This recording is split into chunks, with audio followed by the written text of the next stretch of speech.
Today, I'm delighted to welcome Claire Brunel, Brand and Campaign Lead at EDF. Claire joins me to share how one of the UK's biggest energy brands is tackling one of marketing's toughest challenges, building trust in a low attention but high emotion category. We'll explore how EDF's brand platform, Changes in Our Power, turns sustainability into a shared mission, and how data, creativity, and trusted media channels are helping drive real behavioural change. Welcome, Claire. Thanks very much for joining us. Yeah. Pleasure to have you here. Me. Oh, not at all. No. It's great. Great. Thanks very much for taking the time. We normally start off with these podcasts just asking our guests just to explain their backgrounds, where they've come from, how they've ended up in their roles. So if you could just sort of outline, that'd be fantastic. Yeah, definitely. So I first joined EDF back in 2019, so a little while ago. Yeah. When I joined, I was working in the B2B marketing team. It was a team called Energy Solutions, and it was all about driving behavioral change with our large business customers and how we can help them cut their carbon emissions through new tech, new ways. And part of the marketing team that was helping that Energy Solutions team that got integrated as part of the business rather than a separate little startup-like team, as that became BAU really, and it must do if we're going to achieve net zero. Yeah. At that point, I left EDF because I had a degree to finish. So I went back to France, had a master's degree from Audencia Business School with a background in marketing, brand management, and business studies, and also got experience in the business sector, exploring more the B2C side of things. But what really stood out of all those experiences was brand and the power of brand. So that's the direction I decided to take with my career, and came back to EDF in April of 2022, working in our lovely brand team. Right. As a brand and campaign lead. And my role is mostly around managing our energy campaigns and how we can drive behavioral change in our customers.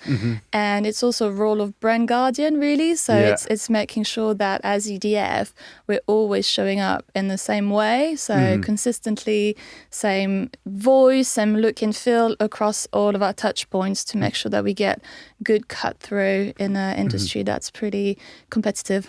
Yeah, which it certainly is at the moment, and you can see that the change you've seen over the past couple of years. There are a lot of things which are going on. I mean, that's an interesting sort of in terms of the competition dynamics and how that sort of how they all interplay, because obviously then that feeds into your marketing objectives. It does, and the challenges that you face sort of as being EDF. So can you just walk through sort of those challenges? How you dealt with them, how you deal with them, and so forth. Definitely, yeah. So in terms of challenges, our main challenge is that we are a very low attention category, but also very high emotion. And by that, I mean people don't really want to hear from us. They just want to, don't want to have to think about their energy until the bills come. But with high emotion linked to that cost of electricity, especially around the winter. So our role and our main challenge is really how do we show a tangible value to something that customers can't see. And in terms of our objective, so our objective is really to drive behavioral change in our customers to help them cut cash and carbon, save cash and save carbon. The way that we do that is through customer-focused campaigns. So we need to make sure that we're speaking to our customers and showing them tangible reasons and how we can help them cut cash and cut carbon. And so we've been on that journey, and to help us on that journey, we launched a new brand platform called Changes in Our Power. don't know if you've seen it around. Yeah, I've seen. Yeah. So we used to have a brand platform called Busy Doing Nothing that launched in 2020. That did a lot for us, but it wasn't doing as much anymore, and we needed a bit of a refresh to help us on that journey, which is where Changes in Our Power came from. That launched in the summer of 2024. And the idea behind the platform was really about putting that customer in the center of everything.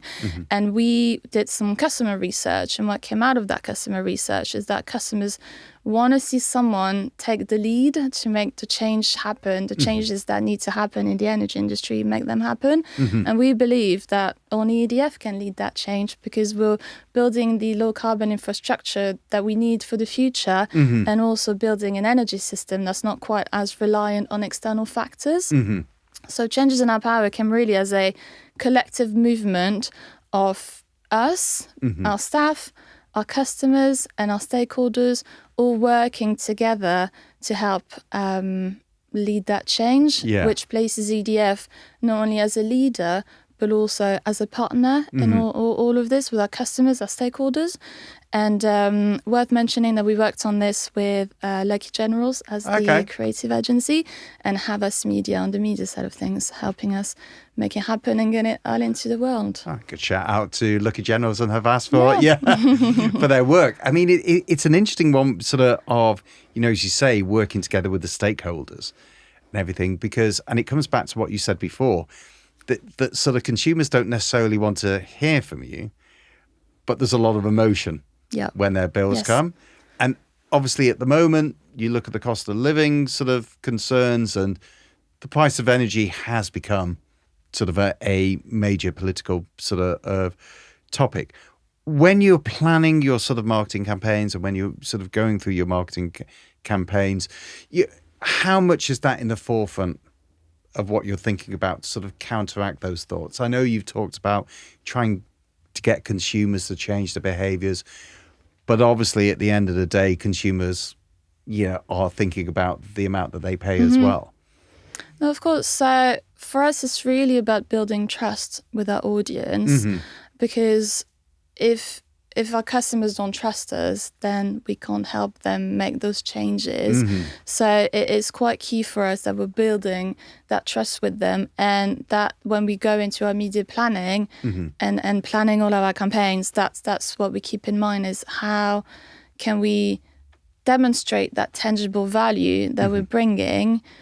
But the only way we can do that, demonstrate the value, and also get customers to follow those behavioral changes and those tips, and helping them save cash and carbon.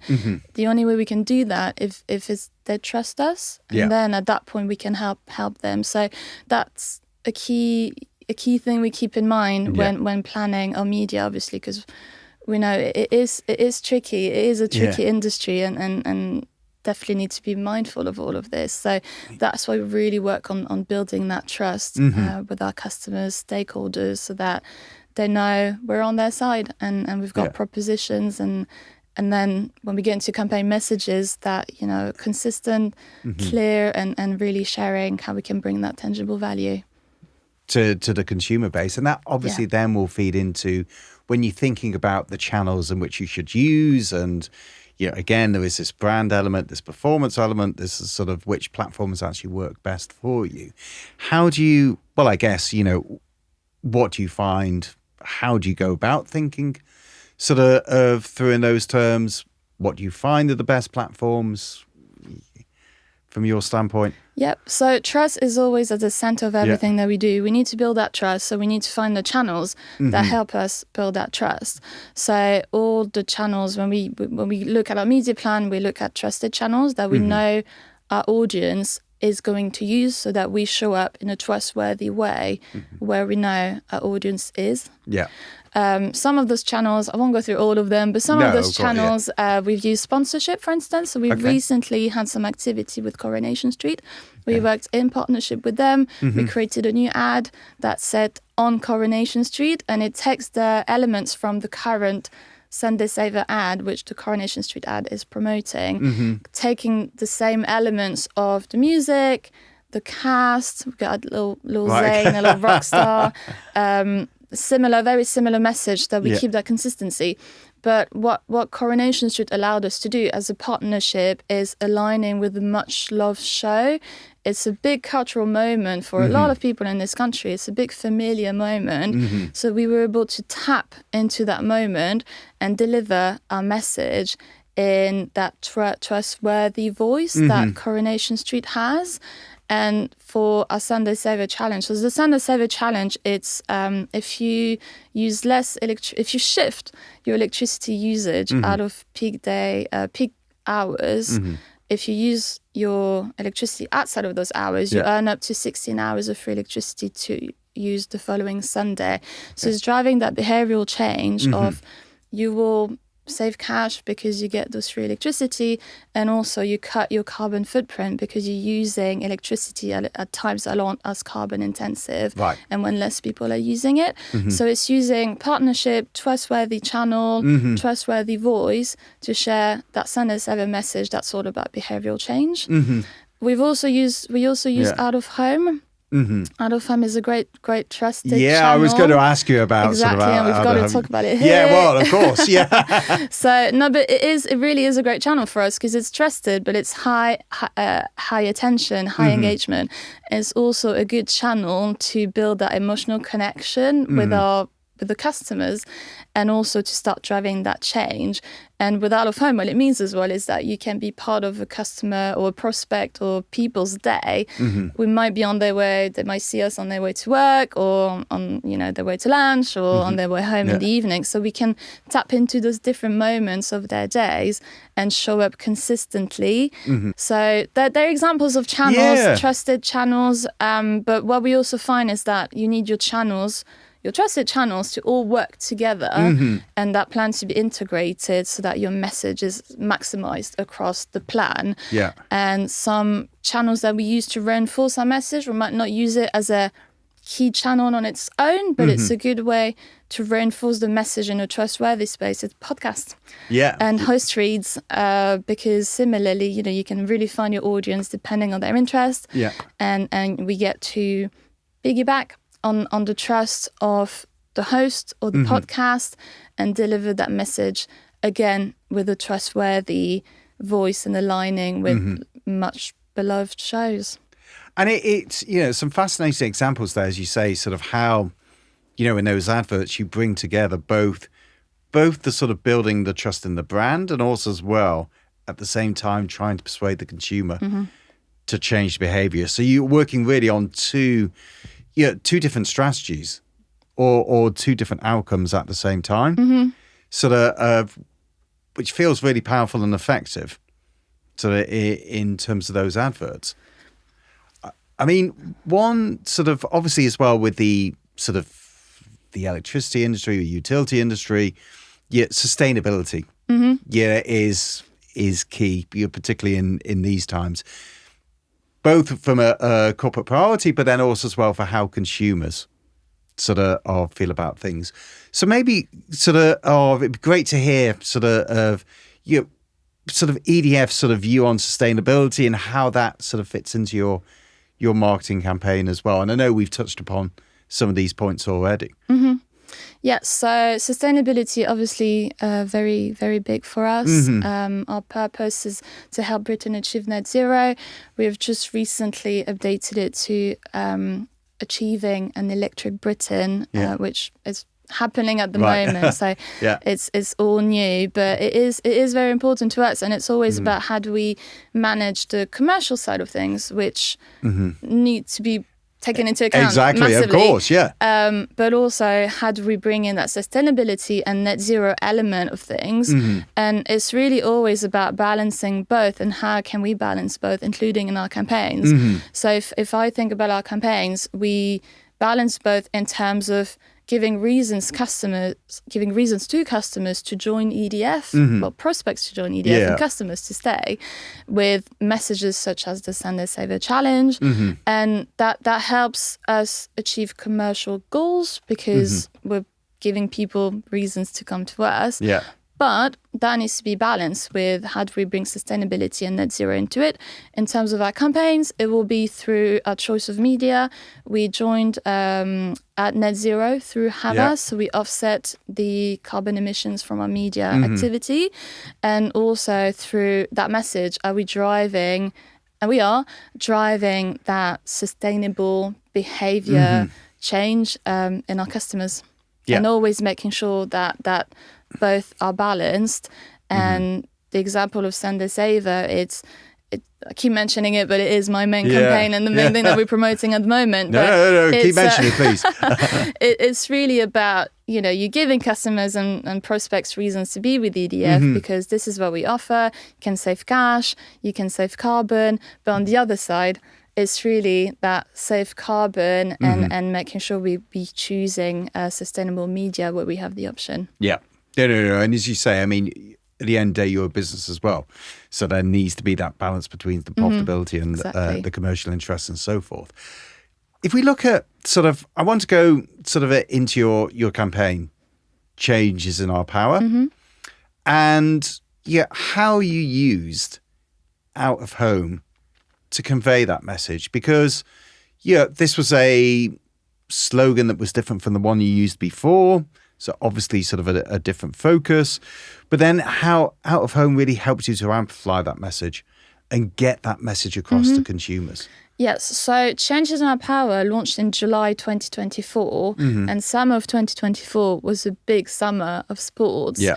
And so there were lots of people out and about, lots of people outdoors, enjoying the sunshine, enjoying the games, meeting friends and doing whatever they had to do. So people were outside. Yeah. So that's where we needed to be because we want to be where our audience is. So it was a great summer to also be outside and being outdoors with out of home. So that's why out of home played such a big part in our launch, in our campaign launch. And we use some key out of home channels formats across different cities to be able to really build that initial connection because it wasn't just any out of home. We were obviously launching a new platform, launching a new style. So out of home was really a good way to be able to, in a very bold way, lend that message and start landing that platform in those big formats. So a couple of examples of formats that we use and places we were at, it's train stations because people were traveling to and from Paris for the games or, also summer traveling where they needed to be. So it was really being on that journey. And some formats that we were at St. Pancras and we use all the formats like large formats and transvisions with JCDecaux. And these are really great because they're big, striking format where you can really build that connection with the audience, and it really allowed our brand to shine. So great formats. Yeah. And we had also C-screens. So C-screens were showing the games across key cities. So we had a couple sponsored in London, one in Brighton. So again, tapping into that moment of where people were and what they were doing. We also sponsored taxis, which we hadn't done before. Yeah. It's a fun one. So that's why out of home was a really good channel for us. And also Changes in Our Power is all about that connection. Our power is not just EDF's power, it's a collective power. Yeah. As we said, it's our customers, our staff, our stakeholders. So it's really about that emotional connection between us and all of our audiences. And so out of home, as a channel that helps build that connection, felt quite naturally like a channel where we needed to be in order to launch the platform. And with the platform, we also changed our brand guidelines, our style. Okay. We look different to what we used to look like. So out of home also gave us a big space to be able to start lending the new style with people and those new branded elements that we were going to use. Yeah. So it was really a good way to, again, in a very bold way, say, this is what we look like now, and orange, orange and our graffiti and our logo, and this is what you can expect from us. So that's why Out of Home was a great channel. Again, very important to integrate. So it was part of a much wider media plan across other traditional advertising channels to make sure that our message, we were laddering up that message across the different channels and making sure we were reaching our audience across all those trusted channels where we can find our audience. And it sounds, as you say, many different applications there for out of home, but all of them, as you say, also as well, had great brand reach and great audience reach as well. Just in terms of KPIs, the role of KPIs in the organisation, sort of how they sort of fit into the overall structure, how they, potentially also as well fit into the marketing campaign as well. For those listeners out there, can you just go through how you as an organisation look at those? Because I think for many people, they probably face similar challenges themselves. Definitely. So KPIs are really important to us, as they would be for most brands, because it's important that we measure what we do and that we check the effectiveness, because if we can't do that, then we can't optimize and we can't make sure that what we're doing is actually working. So we have got a couple of key metrics that we keep track on every month. And we've also got the more traditional methods of tracking consideration and awareness and the sort of traditional marketing metrics. And what it does for us is that we're able to see if our activity is working. We've been talking about trust. When we look at our KPIs, if we see that trust isn't shifting, then it means we need to look into it, because that's the brief and that's what we're trying to shift. So if it's not shifting, we need to check what we're doing. So it means that we're able to understand how a campaign, how our activity is performing, and make those updates where needed. So it's really a bit of a cyclical process of you run your campaign, reviewing the data at the same time, and then we can either optimize as we go on channels like digital, where you can optimize during the campaign, or if we can't do that, we'll take the learning and apply it into the next round of media planning. But so KPI is really important, and if we can't measure it, we can't shift it. So we do have to keep an eye on how things are performing, and that gives us also more agility in terms of our creativity and campaign and media booking, because we know what works, we know what may not work as much, and we know where the gap is. So they're all things that we're able to then address in the next round of planning from a creative or a media perspective. Yeah, and it all feeds back into one another and exactly. so forth. We always end these podcasts with just asking sort of the guest just to say a piece of advice that they would give to the people who are listening. So from your standpoint, what would be that piece of advice? I think it would be look at your consumer insight. Everything has to start from insight. And, that is the way we run our campaigns, but I think it's the way anything needs to be run. Is what do people want? What do people need? What do they think? It's only once you really understand your customer that you can craft messaging and proposition that actually work for them. So that would be my key thing, is never forget your insight and never forget your brief, and make sure that it all ladders up to those initial objectives. That's great. Great advice on which to end on. Claire, thank you very much for coming in. Good. It's been an absolute you. pleasure. It has been too. Thank you for having me. Thank you. No, not at all. Thank you, Claire, for sharing such fantastic insights into how EDF is leading the energy transition through purposeful marketing. If there's anything you would like to ask us or hear more about, you can visit the JCDecaux Marketing Hub online. We hope you enjoyed listening, and wherever you get your podcasts, don't forget to subscribe, like, and share.